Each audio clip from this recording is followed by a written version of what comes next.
Hi, Lou here to talk about something that might interest people who write reviews, and that's where to post reviews so that people will read them, a lot of people, or where to even submit reviews so that you might actually get paid, although that's rare. There was a time when magazines and newspapers paid for good freelance reviews, but that era is in the past. They've been overwhelmed by the World Wide Web. The magazines and newspapers that are left don't make nearly as much money because they don't have the readership, because people look at things on the internet. Unfortunately, people expect most things to be free on the internet. So the websites that post reviews can't really charge for them, and consequently they can't pay people much for writing them. Now this depends on the category, and in a particular category there may be a few places that pay for reviews. I'm familiar with games. For example, Against the Odds magazine may occasionally pay for an historical war game review. PC Gamer may pay for freelance reviews, although I suspect it takes a long time to get to a position where they will even pay attention to you.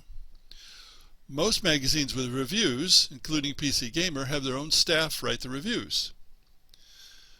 I can't speak for other categories, so I recommend that you look at Writer's Market. This is an annual book that's been around for a long time, so you might find older copies in your library, and it may be the best source for information for those looking for outlets that pay for reviews or any other writing. In any case, unfortunately, payment for writing has in real terms gone down consistently the past several decades because of inflation. For example, pulp writers before World War II were paid 2+ cents a word or so. RPG writers today are paid the same. But before World War II, that 2+ cents was worth more than 30 cents in today's money. I was paid 2 to 5 cents a word when writing articles for game magazines in the early 80s and late 70s, actually. After inflation, that was perhaps 6 to 14 cents a word in today's money, not the current 2 cents or 5 cents for the really successful. Now, many websites accept well-written reviews, and I'm not talking about places where anyone can post anything. I'm talking about a place with an editor and a policy of acceptance-rejection. It's relatively easy to find places where you can post anything.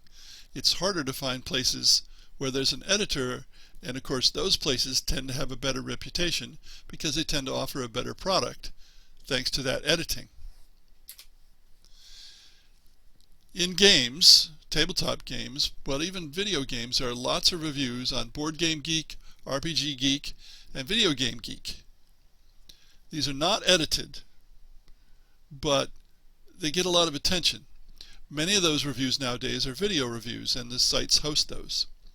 Tom Vassell, whose vehicle is the Dice Tower, has turned free reviewing of tabletop games into a full-time livelihood with other people working for him, but that's unique.